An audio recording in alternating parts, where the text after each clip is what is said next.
ತಂಡದ ನೇತೃತ್ವವನ್ನು ವಹಿಸಿಕೊಂಡು ನಮ್ಮ ಬಿಜಾಪುರ ಜಿಲ್ಲೆಯಲ್ಲಿ 8-10 ಹಳ್ಳಿಗಳ ತಿರುಗಾಡಿ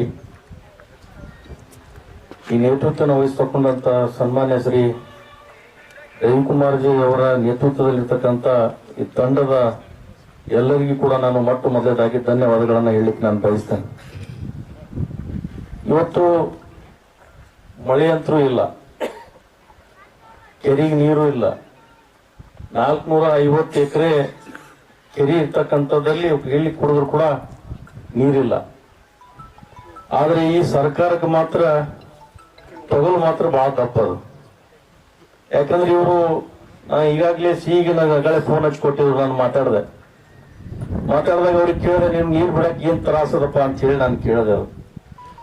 ಅವರು ಸುಳ್ಳ ನಿಮ್ಗೆ ಗೊತ್ತದ ಅವ್ರು ಯಾವ ರೀತಿ ಹೇಳ್ತಾರಪ್ಪ ಅಂತಂದ್ರ, ಇಲ್ಲ ನಾವು ನೀರ್ ಬಿಡಕ್ ತಯಾರಾಗಿದ್ದೇವ್ರಿ, ಮತ್ತೊಬ್ರು ಬ್ಯಾಡ ಅಂದ್ರು ಅಂತ. ಮತ್ತೊಬ್ರು ಯಾರು ಬ್ಯಾಡ ಅಂದ್ರು ನಿನಗ ಅಂತ ಕೇಳಿದೇವ್ ನೀನು. ಅದಕ್ಕೆ ನೀನ್ ನಾಳೆ 2 ದಿವಸ ನೀರ್ ಬಿಡ್ಲಿಲ್ಲ ಅಂದ್ರೆ ನೀನ್ ಆಫೀಸ್ಗೆ ಬಂದು ಮುದ್ದೆ ಹಾಕ್ಬೇಕದ ಅಂತ ಹೇಳಿದೆ ನಾನು.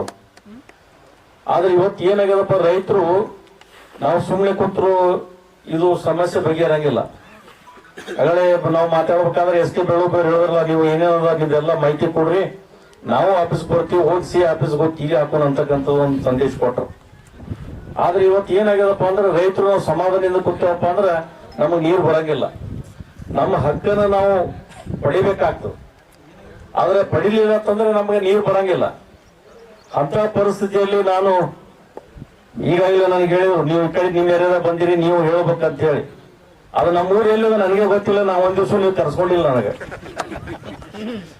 ಅದ್ ಹಿಂದೆ ನಮ್ಮ ಮುತ್ತೆ ಹಿಡ್ಕೊಂಡು ಇಲ್ಲಿ ಬಂದಿದ್ದು ದೂರ. ಇನ್ಮ್ಯಾಗ ಬಂದಿ ಇನ್ಮ್ಯಾಗ ನಿಮ್ ಊರಿಗೆ ಕಾಯಂಗ್ ಬರ್ತೀನಿ ನಾ. ಇನ್ಮ್ಯಾಗ ಎರಡನೇ ಮಾತಿಲ್ಲ.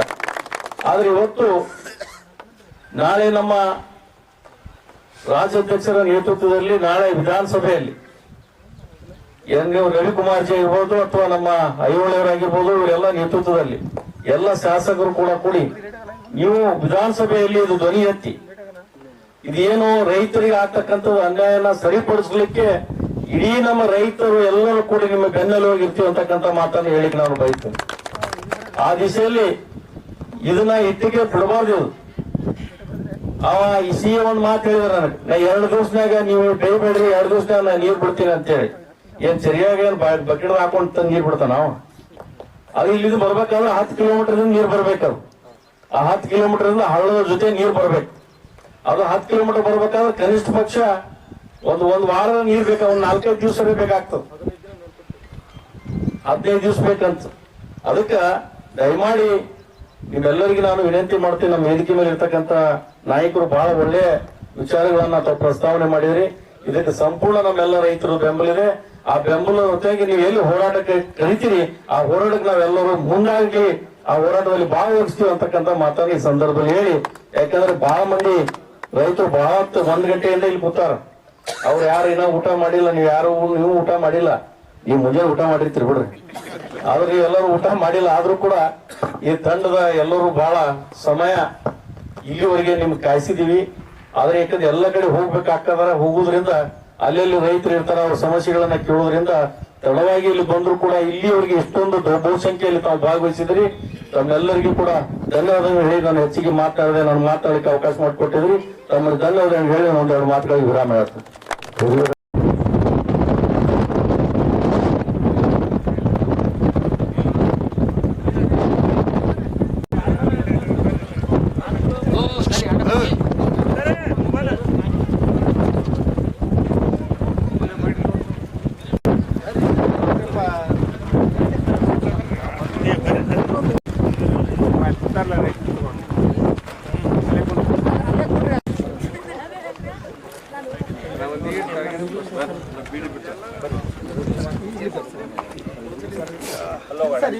ಫೋಟೋಗ್ರಾಫರ್ ನಿಮ್ದೇ ಆಗ್ಬಿಟ್ಟಂತಲ್ಲಿ ಮೊಬೈಲ್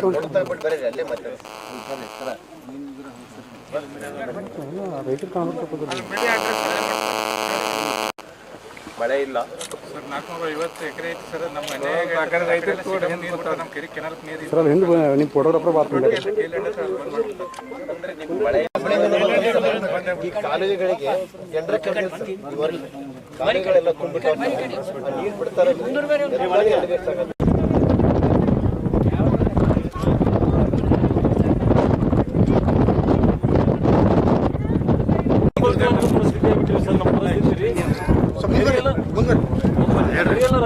ಸರ್ ಅದು ಕೆರೆ ತಕ್ಕಂತ ನಾವು ಬದುಕು ಮಾಡಲ್ಲ. ಆ ಕೆರೆ ಒಂದು ಆ ಥರ ಬದುಕು ಕಟ್ಟಿ ಏನು ಬೇಕಾದ್ರು ನಾವು ಅದು ಸರ್ಕಾರ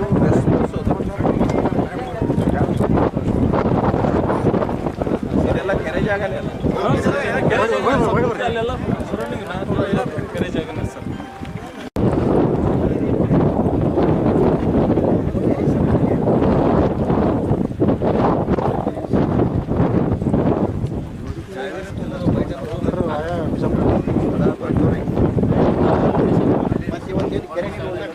ಬೆಳಗ್ಗೆ ಸಾಹೇಬ್ರಿಗೆ ಗುಡಿಗೆ ಬೈಕ್ ಮಾಡಿದ್ರಲ್ಲ ಧರಣಿ.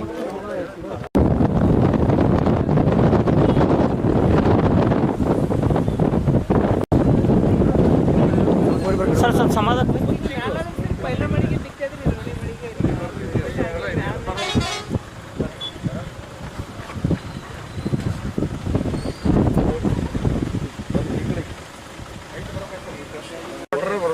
ಭೂಮಿ ಒಣಗೈತೆ ಬಡ್ಡೆ बड्डी ಇರಬೇಕಾಗಿತ್ತು. ಇಷ್ಟಿದೆ ಸರಿ 2 ದಿವಸ ಮೊದಲ ಮಳೆ ಇತ್ತು. ಅದು ಮೊಳಕಾಲ ಮಠ ಇದು ಒಣಗಿತ್ತು ರೀ. ಈಗ ಒಂದು ಸ್ವಲ್ಪ ಮಳೆ ಆಗಿಂದ ಅದು ಆಯುಷ್ ಹೋಯ್ತು ಅಂತ ಎಫೆಕ್ಟ್ ಆಗಿಬಿಟ್ಟು ಏಟಾದ್ರೆ ಮಳೆ ಆಯ್ತು ಮತ್ತೆ ಸಿಗ್ತಾರೆ. ಬಟ್ ಇವಾಗ ಕಾಯಾಗೋಗಲ್ಲ, ಫಲ ಸಿಗಲ್ಲ. ಇಲ್ಲಿ ತನ ಸ್ವಂತ ಮಟ್ಟ ಬರ್ಬೇಕಾಗಿತ್ತು ರೀ. ಸ್ವಂತ ಮಟ್ಟ ಬರಬೇಕಾಗಿತ್ತು.